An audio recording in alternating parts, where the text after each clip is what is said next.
a gente vai falar sobre um conceito bem legal, né, baseado em IA, que é o MLOps, para o mercado financeiro.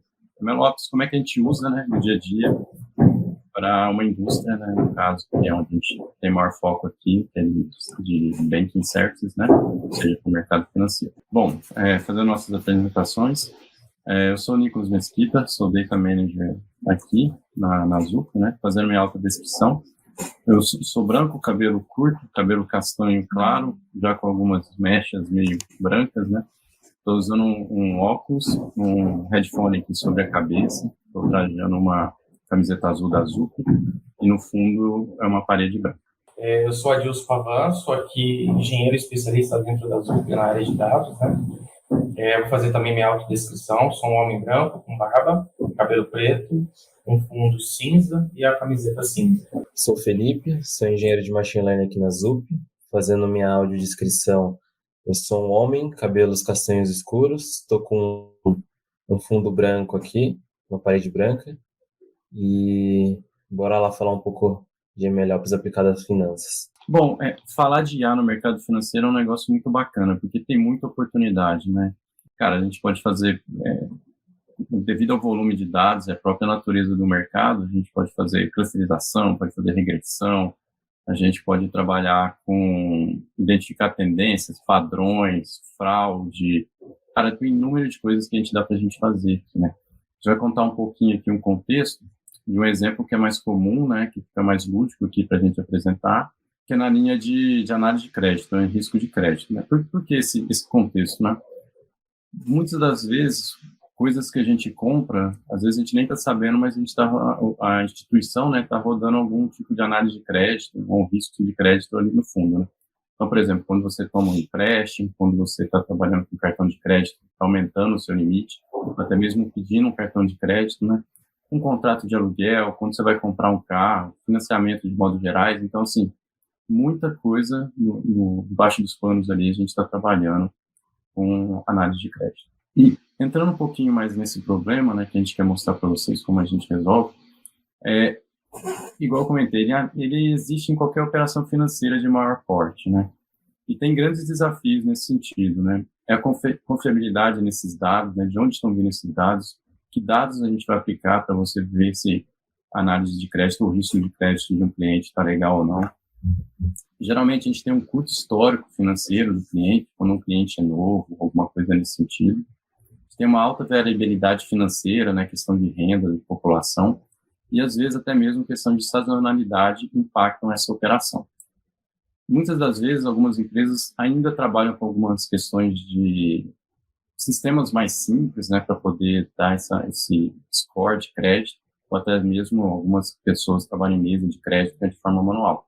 Mas no contexto de uma indústria financeira, onde tem um volume muito grande de informação, a gente tem que empregar algo mais avançado nesse sentido. E aí que vem a inteligência artificial, né, aplicando algoritmos e modelos e um grande volume de dados. E após a disponibilização desse modelo em produção, onde vai estar sendo realizadas as predições, a gente também tem que fazer um acompanhamento. E isso fica muito complexo quando o ambiente é muito grande, ou tem muitos volumes, ou você tem muitos modelos que você tem que fazer para poder atingir o público, né? Ou seja, você conseguir, de fato, gerar um score financeiro bacana. E aí, nesse sentido de complexidade, que se fez necessário ter automações mais poderosas, ter plataformas que consigam fazer isso de uma forma mais simples, né, para a visão do cientista de dados ou de alguma outra pessoa que está modelando essa informação e criando esses algoritmos ou modelos. Então, nesse sentido, que nasceu a questão do MLOps, que é Machine Learning for Operations, né? E aí o Felipe vai contar um pouquinho mais para vocês. Bom, vamos lá, pessoal. Vamos entrar, então, um pouco mais deep aqui no que seria MLOps, né? Bom, para começar, antes da gente falar de o que de fato é MLOps, a gente tem que entender alguns conceitos que antecedem a gente vai começar a entender para resolver o seguinte problema. A gente tem um time de engenheiros que desenvolve um certo software, uma certa aplicação, e você tinha o time de operações que eram responsáveis por colocar em produção essas aplicações. O DevOps nasceu como uma prática, sendo uma cultura de processos e ferramentas que sustentam o desenvolvimento de software ágil. Então, ele vem ali para tampar essa lacuna entre o time de desenvolvimento e o time de operações. E a gente vai ver mais para frente do porquê que MLOps é tão relacionado ao DevOps, porque a gente herda algumas práticas do DevOps em operações de machine learning e quais são os seus diferenciais, né? Mas de uma forma bem básica, o conceito de DevOps é isso, é um conjunto de práticas de engenharia e de operação de software que vem para solucionar esse problema entre times de desenvolvimento e de operações. Aqui a gente tem um ciclo de vida de DevOps, né? Que é um diagrama que mostra mais ou menos como que é esse fluxo, desde da codificação de uma aplicação. A gente tem a parte de testes, de build, onde a gente testa a aplicação, o nosso software, o nosso sistema. Tem a parte de deploy, que é a gente subir esse software, essa aplicação para seja um ambiente de cloud ou um ambiente on-premise. A parte de operações, ou seja, como que a gente mantém isso em produção, ali entra bastante a parte de testes e, por último, a parte de monitoramento. Então, esse seria o ciclo de DevOps em si, né? Bom, como eu já disse um pouco antes, os principais conceitos de DevOps, né? DevOps a gente tem que ter ele como uma cultura, não simplesmente a gente ter como um ferramental, mas DevOps é um entendimento de boas práticas de desenvolvimento de software combinado com operação. Então, a gente tem integração de diversas áreas. As duas áreas principais são os times de desenvolvimento e times de operações. Engenheiros ali focados em subir aplicações de front-end e outro time focado com operações, de operalizar isso, de colocar isso em produção em larga escala. A gente tem o conceito de Continuous Integration, que é o CI, que é a gente fazer essa integração contínua de sistema. O sistema precisa de uma atualização, de um update. Como que a gente consegue fazer isso de forma contínua?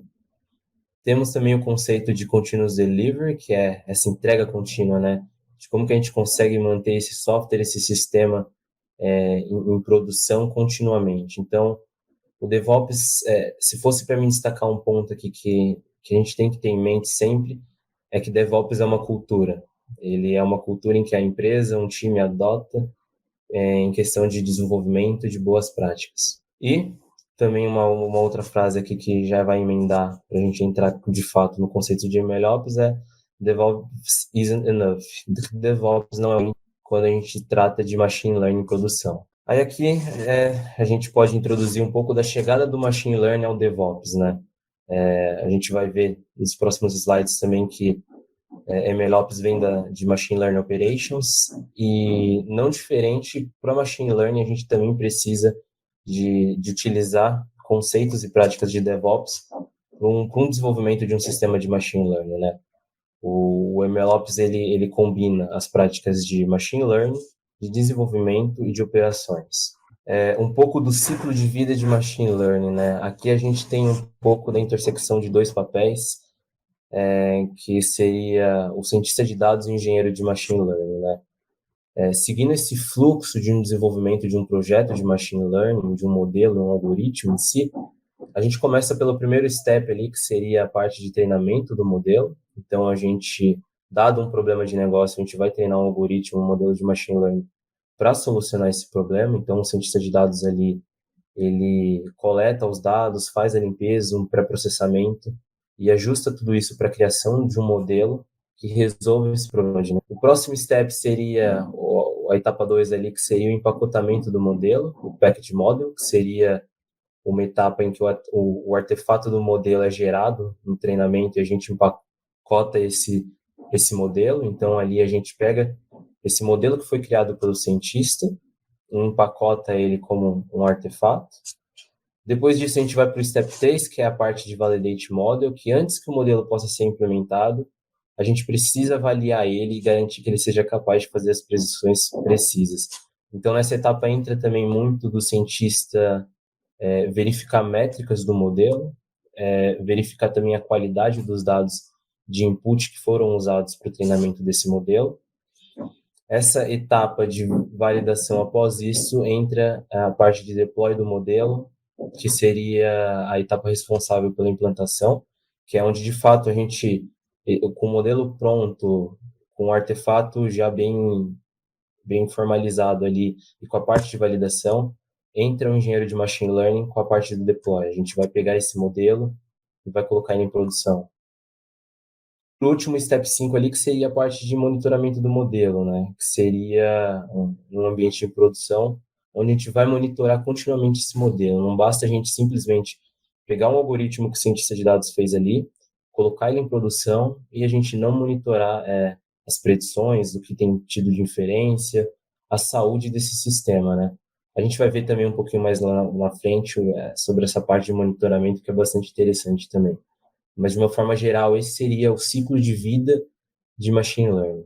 Bom, agora, de fato, vamos entrar no assunto principal, né? O que é MLOps, né? MLOps é essa adoção de práticas de machine learning com operações que visa a gente colocar sistemas de machine learning em produção. Aí, como principais características, também herdando do DevOps, a gente costuma dizer que MLOps é uma cultura. É algo que tem que estar enraizado ali no time de desenvolvimento, de projetos, que não basta só a gente ter ferramental, mas a gente tem que ter uma prática diária e de cultura em si, de entendimento para esse fluxo de Machine Learning Operations. Automatizar e escalar sistemas de Machine Learning, então a gente simplesmente não somente faz o deploy do modelo ali do cientista de dados, mas a gente acompanha, faz todo um acompanhamento de todo esse fluxo, desde a chegada dos dados que estão sendo inseridos para a inferência desse modelo, quanto o monitoramento do serviço em si.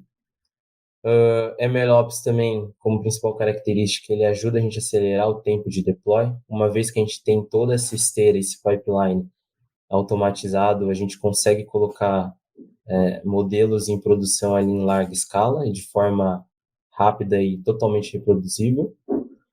Garantir a segurança e reprodutibilidade, né? Então, a gente tem uma série de etapas de teste ali, testes unitários, testes de integração, que a gente consegue garantir tanto a parte de segurança e reprodutibilidade desses sistemas. E um outro ponto-chave também seria a parte de reduzir custos. Uma vez que você tem essa esteira, esse padrão, essa plataforma de machine learning operando em produção, a questão de custos, de você ter que pegar um cientista de dados e colocar isso em produção, esse modelo, a todo momento ele acaba tendo um custo maior, mas com o Machine Learning Operations a gente consegue reduzir esses custos. Aqui tem um diagrama, uma imagem que mostra um pouco da intersecção de disciplinas de MLOps. Então, a gente tem um pouco de Machine Learning, que de fato é a criação desses algoritmos, a parte estatística, o aprendizado de máquina. A parte de DevOps, que a gente tem das práticas de operações de desenvolvimento. E um terceiro quadrante seria a parte de engenharia de dados, que é de fato a gente ter ali fluxos de ETL, de limpeza de dados, de todo o processamento. Então, MLOps seria a intersecção dessas três áreas. Esse diagrama eu tirei de um livro muito bom, eu vou deixar as referências no final, de Engineering MLOps Book, que é muito bom. E a área de MLOps se resume nessa intersecção dessas três áreas: Machine Learning, DevOps e Engenharia de Dados. E aqui tem um ponto-chave o que diferencia, de fato, o MLOps de DevOps. Se a gente está falando em automatização, se a gente está falando em processo contínuo, que tudo isso são práticas de DevOps, qual que é a diferença para o MLOps, né? A grande diferença está em um componente chamado dados. O dados é um ingrediente que o DevOps nasceu com o intuito de resolver esse problema do time de desenvolvimento com operações, mas ele não tem esse ingrediente que são os dados. Em MLOps, o MLOps nasce para solucionar esse problema de operação de machine learning com esse ingrediente dos dados. Então, em DevOps a gente tem dados e código caminhando em uma via totalmente oposta, enquanto em MLOps a gente tem um conjunto. Eles trabalham em conjunto para resolver esse problema. Então, não basta só eu ter o código da minha aplicação ter o modelo ali em scripts, mas eu preciso ter algo para tratar os dados. E em Machine Learning Operations, a gente tem práticas, ferramentas, em que a gente consegue lidar com código e dados de uma maneira conjunta. A gente não trabalha com isso de forma separada, porque dessa forma a gente não estaria resolvendo o problema e simplesmente seria DevOps. Então, a grande diferença entre MLOps e DevOps, em uma característica assim, de destaque, seria essa, a questão de que quando a gente fala de um sistema de machine learning, a gente está falando não só de código, mas também de dados. Aqui tem uma imagem de um artigo bem famoso do time de machine learning do Google, em que no artigo, para quem quiser ler posteriormente, eles detalham os níveis de maturidade de MLOps, né, da arquitetura, do nível 0 ao nível 2. Esse aqui seria, digamos assim, o nível ideal de uma plataforma de machine learning. Então, seria o nível 2 destacado pelo artigo deles. E nesse fluxo não precisam se atentar a todos os detalhes, mas a gente tem desde a parte de extração de dados, a validação desses dados, a parte de preparação dos dados, treinamento do modelo, a avaliação do modelo e, por último, a gente tem essa parte do deploy do modelo. É um fluxo contínuo, onde a gente garante integração contínua, continuous delivery, um treinamento contínuo, uma vez que, por exemplo, nosso sistema de machine learning, igual o Nicolas falou no nosso problema, seja risco de crédito, esteja tendo inferências, entregando resultados totalmente fora da distribuição que a gente treinou, o algoritmo, a gente consegue gerar um alerta e retreinar esse modelo. E, por último, a gente consegue garantir também o CM, que seria o Continuous Monitoring. Monitorar esse sistema continuamente, garantindo segurança, estabilidade e que a saúde não só da arquitetura, da infra, mas como do modelo de machine learning também esteja totalmente garantida. Então, nesse diagrama aqui, a gente tem todas essas etapas completas no modo ideal de que seria ter uma arquitetura de machine learning, de uma plataforma. Você ter o ponta a ponta, desde fazer a extração desses dados, limpeza, até você ter o deploy desse modelo e um monitoramento contínuo.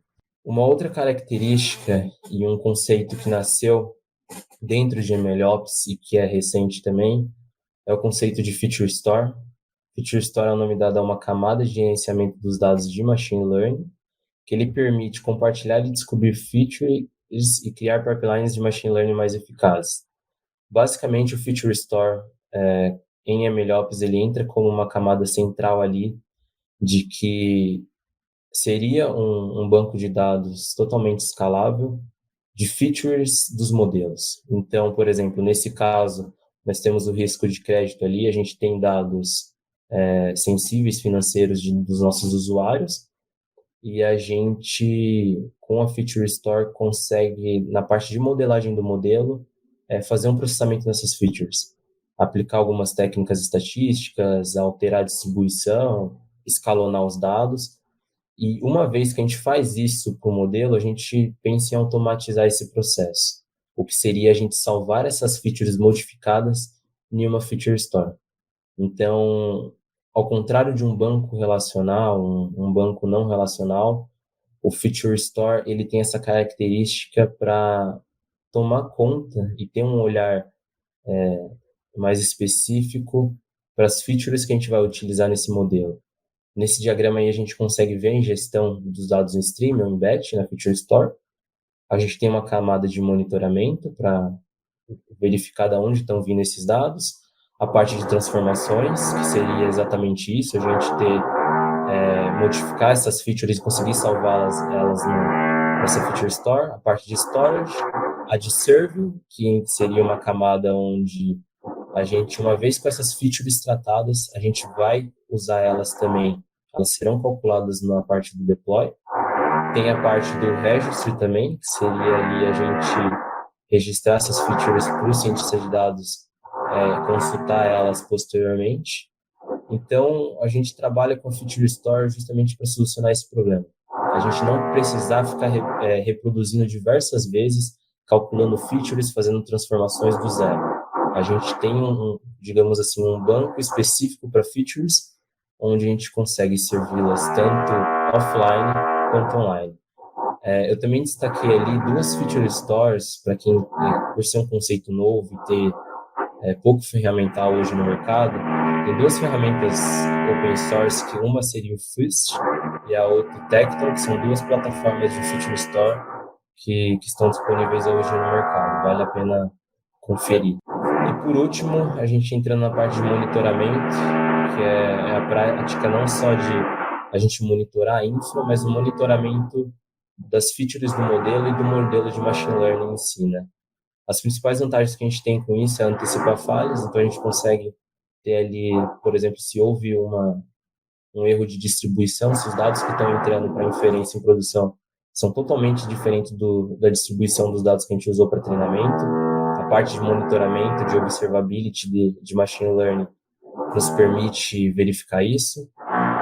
Garantir a integridade do dado, então a gente vê se essas features que estão sendo passadas para o modelo fazem sentido com as features que a gente usou para o treinamento.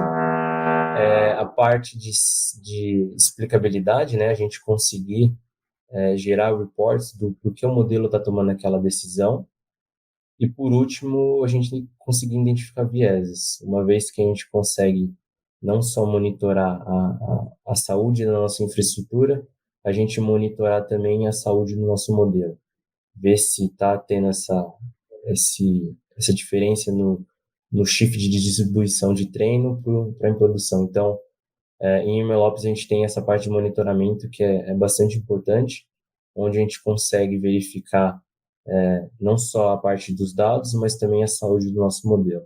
Depois de a gente ouvir um pouquinho do que o Felipe apresentou, do problema que o Nicolas trouxe aqui do mercado financeiro, a gente não pode deixar de falar, né, da tecnologia certa. Por que isso? Porque, basicamente, tudo que nós construímos hoje em dia está baseado em nuvem, cloud, né? Então, a gente tem alguns players grandes do mercado, aí, como a AWS, Google e tudo mais, e esse conceito de serverless ele nasceu com as tecnologias de nuvem. Quando a gente fala desse conceito de serverless, a primeira coisa que as pessoas falam ou pensam diretamente que seriam, de fato, a computação sem servidores, né? De fato, isso não acontece, sempre vai existir um servidor ali, mas ele fica numa camada mais abstrata ali para o desenvolvedor, para quem está construindo as aplicações. Então, quando a gente entra nesse mundo aí, de fato, entender o que é o serverless, ele nasceu, né, como eu falei, na nuvem e para execução de aplicações ali, de serviços, né, que a gente precisa sem gerenciamento de servidores. Então, quando a gente começa a falar das características desse tipo de tecnologia, a gente começa a perceber algumas vantagens, né? Então, a primeira delas, a gente tem um aumento de produtividade muito alto, porque hoje é simples você subir um serviço, uma arquitetura serverless. Você não precisa, né, exatamente porque você não tem que fazer a gestão dos recursos e do hardware que vai ser aplicado ali naquela execução. As pipelines, né, assim como o Felipe estava comentando, dessa cultura toda de DevOps, né, ela é o tipo de tecnologia que já nasce dentro desse conceito, dessa cultura, de tudo ser muito simples e automatizado, e que você consegue criar peças muito rápidas, assim, com esteiras dentro da nuvem.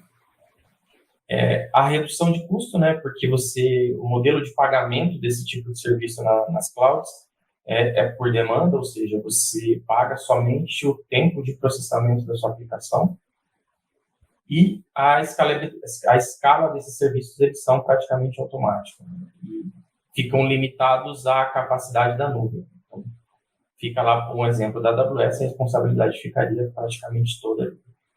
Claro que nem tudo são flores, né, a gente não pode usar, não existe bala de prata, então a gente não pode afirmar que o serverless poderia ser usado em qualquer cenário ou em qualquer tipo de aplicação, mas, de fato, é uma tecnologia muito útil, principalmente para esse caso aqui do MLOps, em que a gente consegue ter uma redução de custo e escala muito alta para o que a gente está projetando.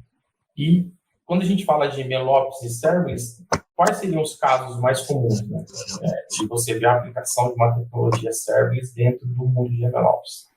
Bom, o primeiro ponto que a gente pode olhar essa arquitetura de referência seria a distribuição de um modelo. Então, imagina que a gente tem todo o trabalho de estudo do dado, né, da exploração daquele dado, do estudo do algoritmo que vai ser utilizado, o treinamento do modelo, a validação daquele modelo, todos aqueles ciclos que o Felipe explicou ali nos slides anteriores. E aí eu chego no ponto que eu preciso distribuir esse modelo. E nesse ponto, nessa arquitetura de exemplo, eu estou usando totalmente tecnologia server. Por exemplo, nesse caso, a gente está falando do mundo AWS, né? Então a gente tem um API Gateway ali que faz a comunicação entre a requisição do cliente ou do usuário e o processamento ali que está numa Lambda. A Lambda na AWS é uma function, né? É um código onde ele sobe em cima de um container, de um conceito ali de Docker, né? De uma imagem. Ele é executado e aí o container logo em seguida ele é desligado. E a AWS ela faz a cobrança em cima do tempo que aquele container ficou em processamento. Então, nesse caso, desse exemplo, o cliente ele faz uma requisição, o API Gateway é um serviço também que é totalmente serverless, né, em que ele aponta para qualquer outro tipo de peça que faz a computação na AWS. Essa lambda ela é iniciada, claro que esse container já foi preparado antes, né, o deploy foi realizado dele usando uma pipeline, por exemplo, né, para fazer o deploy, empacotamento do modelo e tudo mais. Ele faz a inferência daquela requisição, né, para o modelo de negócio, né, para o que ele foi treinado para resolver, e devolve isso para o usuário, e aí você pode ter como se fosse uma API comum. Então, nesse caso, eu não tenho nenhum tipo de servidor, nenhum tipo de hardware que eu preciso gerenciar. Tudo isso está na camada abstrata ali da nuvem, em que eu posso pensar simplesmente no meu código e no problema que eu quero resolver de negócio. Aí a gente pergunta, né, ok, esse é o caso mais comum, mas eu gostaria de saber onde mais eu poderia usar, onde o serverless pode ser aplicado, porque é um conceito que é relativamente novo, ele veio com a nuvem, e o MLOps também, né, como o Felipe falou, ele herda ali muitas coisas do conceito de DevOps, da cultura de DevOps, só que eu gostaria de ir mais além, né? Então eu quero usar esses serviços, esse tipo de tecnologia serverless dentro do mundo de MLOps. E aí essa arquitetura, ela é uma arquitetura da AWS, uma arquitetura de referência de uma esteira do nível 2 ali, que o Felipe estava comentando, de uma pipeline de machine learning totalmente automatizada. E quando a gente olha para essa arquitetura de referência, a primeira coisa que a gente percebe são o número de peças e etapas, né? Mas isso é pensado porque essa arquitetura de referência está se baseando em um conceito de múltiplas contas da AWS, né? Ou de qualquer outra nuvem. Cada conta, cada caixinha dessa, ela tem uma responsabilidade, né? Então, você tem a conta onde vai ficar concentrado ali o cientista de dados, você tem a conta de produção, de fato, onde está servindo os modelos, tem os serviços compartilhados, aquela caixa lá em cima, né? E tem a parte do treinamento, onde você pode aplicar os conceitos ali de MLOps. Então, se a gente pensar nesse fluxo, as bolinhas em azul aí dá a sequência básica aí do processamento e os caminhos que essas esteiras podem seguir. Então, se a gente parar e pensar num fluxo feliz, né, um caminho de ponta a ponta, a gente teria ali o cientista de dados trabalhando na conta de Data Science, onde ele pode usar ferramentas como o SageMaker Studio, né, um armazenamento de objeto ali do tipo do S3, né, que aí você pode construir o seu data lake por ali. Ele faz toda a exploração, estudo do modelo, né, do algoritmo que ele vai utilizar, e aí depois ele precisa colocar isso em produção. Só que para fazer isso, usando a estrutura de MLOps, ele precisa empacotar esse modelo dentro de um repositório, seguindo padrões de engenharia de software, né, com todos os padrões que nós já conhecemos lá do mundo do DevOps, e também na engenharia de software convencional. Eles podem ser aplicados e são boas práticas aplicar esse tipo de conceito aqui. Então, o desenvolvimento é feito dentro desse repositório, e a partir do momento que você libera um novo pull request ali, né, para a sua esteira, um novo artefato que você quer criar para aquele algoritmo, e você quer empacotar ele para ser utilizado, você envia isso, né, para uma branch específica do seu repositório, uma esteira iniciada lá em cima. Nesse conceito, a gente está usando toda a stack do SageMaker, então ele vai fazer o empacotamento desse modelo em uma imagem ali, para ser criado um container, né, depois, e ele é feito o push dessa imagem dentro de um repositório ali do ECR da AWS, que é um repositório da mesma forma que o Docker Hub ali, para quem está acostumado com esse mundo de DevOps, né, do conceito de usar imagens e containers para subir aplicações e tudo mais. A nuvem, de fato, toda é baseada em cima do conceito de container. Ela usa muito desse tipo de recurso porque você consegue fazer esse tipo de execução que o serverless pede, né? Sobe o processamento, derruba, realiza toda a operação e desliga aquele container quando o processamento for finalizado. Então, você empacota o modelo, envia ele para um repositório seu, privado, né, com sua imagem, com o algoritmo empacotado. Logo em seguida, você tem opções, aí é mais uma definição do time e do projeto que você está trabalhando. Pode existir uma aprovação manual para que, após o empacotamento, uma próxima esteira seja iniciada para uma aprovação, ou esse algoritmo, esse treinamento já pode ser iniciado logo em seguida. E aí, quando ele é iniciado, né, naquela caixa ali de baixo, a gente tem a parte do Step Function. O Step Functions é um serviço da AWS de orquestração de tarefas, que é totalmente serverless, é uma máquina de estado, né, onde você consegue controlar recursos dentro da AWS que você quer processar, aguardar o processamento, verificar o status, identificar se houve algum erro.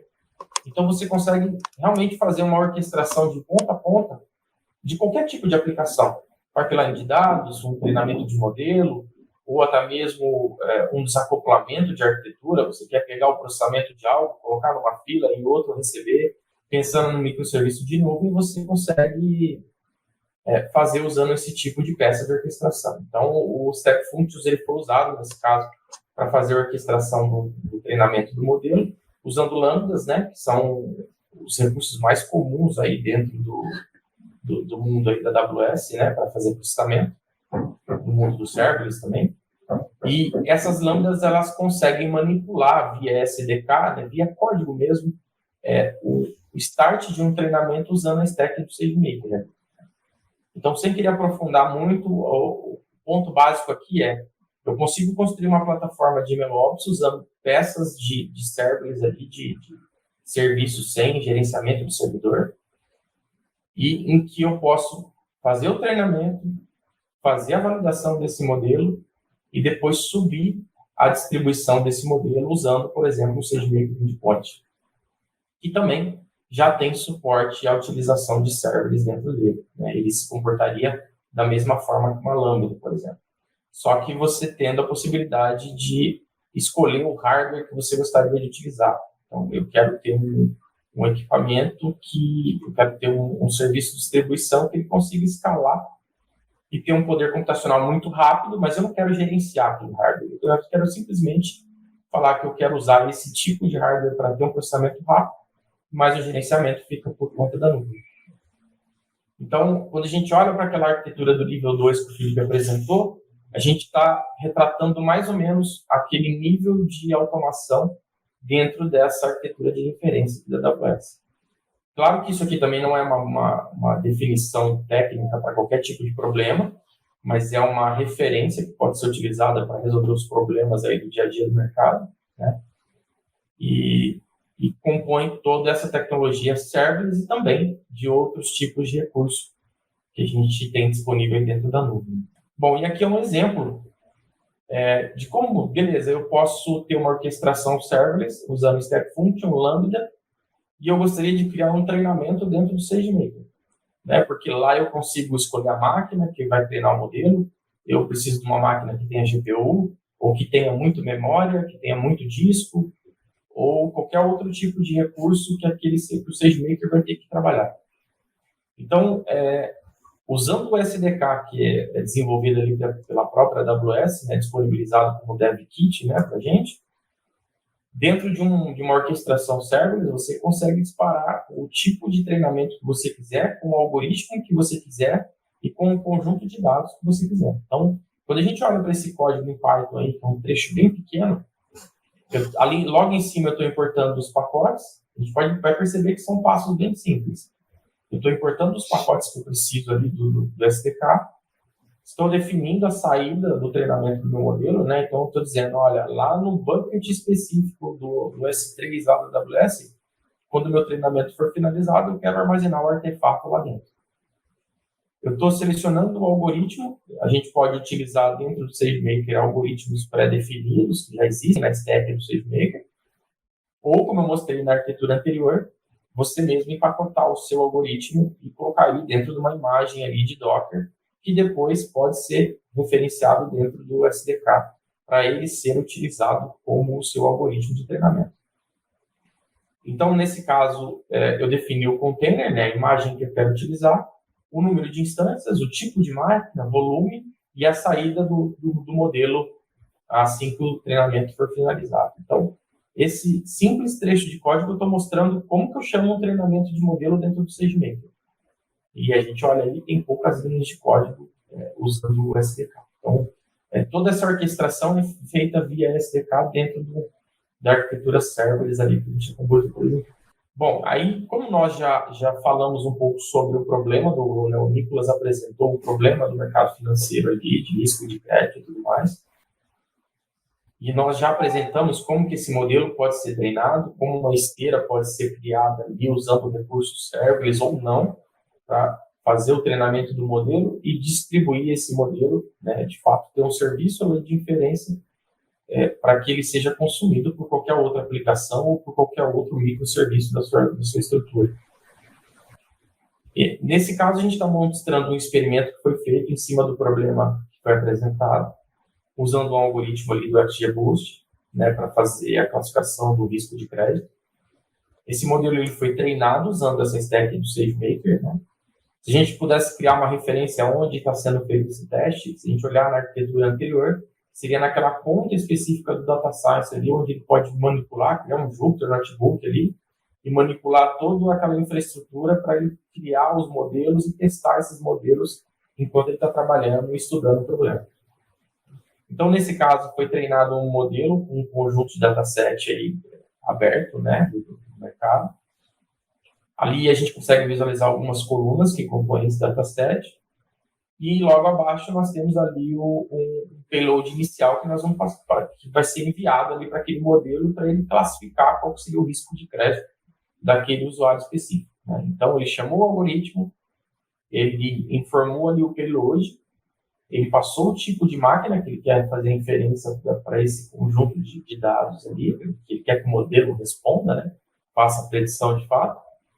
E ali também ele usou uma flag dizendo, olha, eu quero fazer essa inferência usando um recurso de serverless. Então, ele vai subir o motor que está fazendo ali a predição do modelo, vai fazer o processamento, faz a predição e devolve esse dado ali para quem chamou aquela requisição. E tudo isso foi feito via o SDK também da ferramenta. Então, vocês podem perceber que quando ele faz a inferência, ele faz o processamento, ele devolve o score ali embaixo para aquele problema. Né? Então, esse é um exemplo bem claro do que pode ser feito para o mercado financeiro, claro que é um exemplo simples, um conjunto de dados pequeno.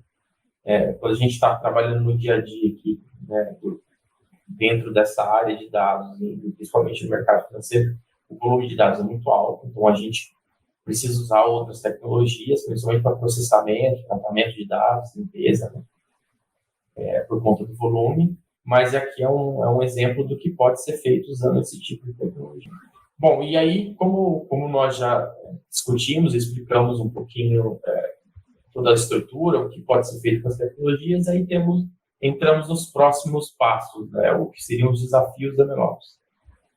A gente sabe que o padrão de MLOps, principalmente o nível 2 ali, que o Felipe comentou, é um nível que nem todas as empresas no mercado hoje conseguiram atingir. O MLOps é um padrão que precisa evoluir muito e as empresas ainda precisam amadurecer, tanto empresas quanto a curva de aprendizado que os times precisam ter com as ferramentas, né? Então, como o Felipe comentou, o Nicolas comentou também, é uma cultura que precisa ser inserida no time e nos processos desse time, né? E usando as ferramentas específicas e até mesmo criar novas ferramentas para conseguir atingir os objetivos do negócio. Outro desafio que nós temos, que é muito grande, como foi apresentado ali, a principal diferença entre o MLOps e o DevOps seriam os dados, né? Então, o DevOps ele não tem esse ingrediente do dado, mas no MLOps isso é muito forte. Então, para eu garantir que um modelo ele possa ser reproduzido, por exemplo, eu preciso fazer o versionamento do modelo e também do dado que foi utilizado para o treinamento. Isso é um ponto bastante importante, porque dependendo do universo de dados que aquele algoritmo é exposto, a sua resposta pode ser totalmente diferente de uma outra versão, né? Então, para que a gente mantenha a qualidade do resultado que ele entrega, tudo isso tem que ser muito bem documentado e versionado para que a gente consiga reproduzir e melhorar esse modelo cada vez mais. Outro ponto importante que a gente tem são o formato dos dados em produção.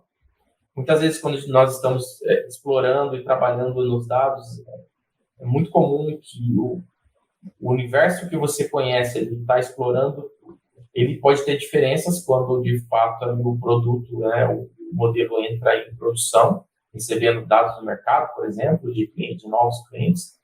Então, é sempre difícil você manter ali o padrão para que ele consiga entregar o resultado que você planejou lá no treinamento. E acho que o principal aí para mim é sempre o monitoramento. A gente tem que monitorar tudo e o quanto mais possível, assim. O monitoramento, a gente lembra lá do DevOps, né? A gente vai falar, bom, não é só o monitoramento da aplicação, da saúde da aplicação, métricas e tudo mais, né? Aqui a gente tem que pensar também na precisão do modelo, na precisão do resultado que ele está entregando.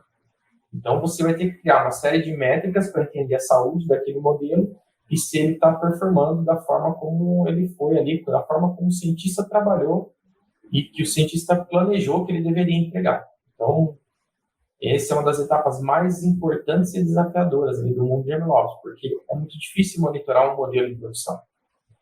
A gente está falando de volumes de dados muito grandes. O dado ele pode ter um comportamento, ele pode mudar de uma hora para outra. Por isso que a gente fala que o formato ali do dado em produção é importante. Porque se ele tem essa alteração, a gente tem que ser rápido em detectar isso para retreinar o modelo, para passar pela validação novamente, fazer o deploy daquele modelo novamente e por aí vai.